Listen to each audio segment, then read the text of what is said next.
Daniel Ricciardo's season has not gone the way he hoped, and things might get worse. There's been news about a clause in Liam Lawson's contract suggesting he could replace Ricciardo around the Singapore race, according to Helmut Marko. With this in mind, could 2024 be Ricciardo's last year in Formula One? If it is, how might this change help Red Bull in the long run? Right now, Ricciardo is fighting to save his career as his car's problems are hurting his performance, leading to talks of Lawson stepping in.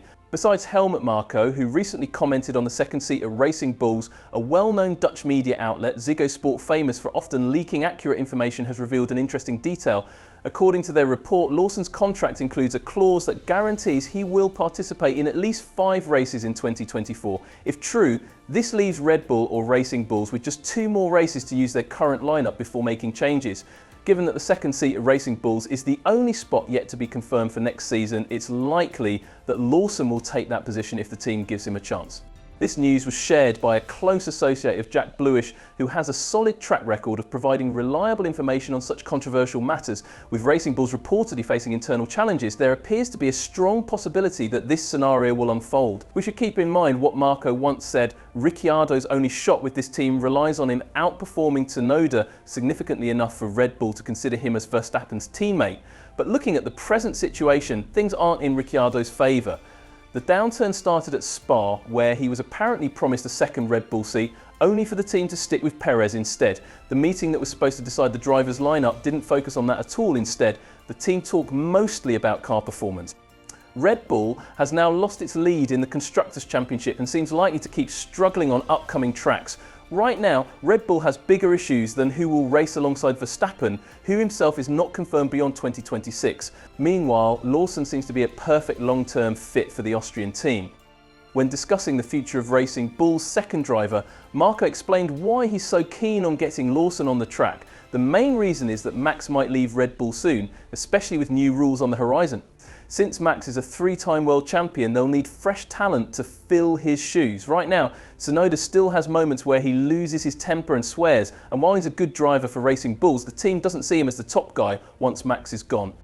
In contrast, Lawson impressed everyone by scoring points in his 3rd race in Singapore during his 5-race run with AlphaTauri last year. Even if Russell hadn't crashed in the final laps of the race, Lawson would still have earned a point because he showed great maturity as a driver. Since then, Red Bull has been indecisive about giving him a stable seat. On the other hand, Daniel Ricciardo acknowledges that while there's pressure on him to perform well on the track, he hasn't faced any direct threats to his position in the Racing Bulls team. Ricciardo admitted that the race in Baku was disappointing mainly due to the car's pace, which raises concerns about his future in the sport. He mentioned that the gap to the rest of the grid, caused mainly by tyre graining, was larger than he expected. In qualifying, Tsunoda has a clear edge, having out-qualified his teammate 11 times to 6. In the Drivers' Championship, Yuki has scored 22 of the team's 34 points, with Haas only 5 points behind in 7th place. The last 7 races are crucial for determining the final standings.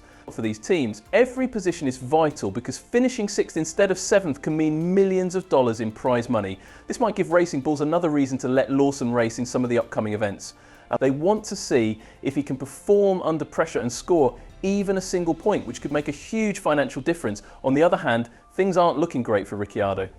Even though the car upgrades haven't worked as planned, and that's not entirely his fault, he hasn't been meeting the team's expectations. For instance, he finished behind both Williams drivers who excel in Baku because of their high speed.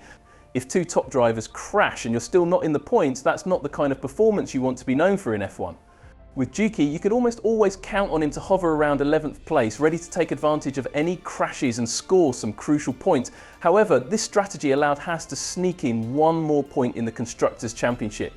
This puts Racing Bull's 6th place position in jeopardy for the rest of 2024. Looking at another team, Williams, you see the impact of bringing in new talent. It not only pushes Albon to get more out of the car, but also gives young drivers a chance to prove they belong in Formula One. For example, Colapinto, in just his 2nd race, finished 8th. Without the crash, he likely would have still ended up in the points, finishing 10th. Still, it's a perfect example that sometimes letting go of the past is the right move. With Verstappen and Red Bull's current situation, it might be wise for Red Bull to start planning for a future where their 3-time world champion might leave. They'll need to find someone with a similar mindset to Verstappen. Of course, this is easier said than done. Among their current drivers, Lawson is the only one who hasn't had a full season yet and should be given a chance to prove himself. This means Red Bull has a lot of work to do before the 2025 season. Helmut Marko added to the speculation about Verstappen's future, saying that Max race is where he can win. He noted that Aston Martin has the most modern facility, a wind tunnel set to be operational next year, and will soon have Honda engines. Everything falls into place. Just glance at history and you'll see every time Newey joins a team, their performance skyrockets. There's no reason Aston Martin should be any different. Verstappen is aware that he can clinch titles with our team as long as we successfully navigate this World Championship. That's definitely a crucial point. Verstappen mentioned that he is currently focused on bigger issues like winning his 4th championship and helping the team improve the RB20's performance. However, he hasn't dismissed the idea of teaming up with Newey and Honda at Aston Martin in 2026. He feels that the team isn't fully taking his feedback about the car into account. Given this scenario, do you think Lawson has the potential to become the next star driver in the sport? Perhaps more importantly, is he the right choice to replace Ricciardo, not just starting in 2025, but also for the rest of 2024? Thank you for watching. If you liked the video, subscribe to the channel and leave a comment below. See you in the next video.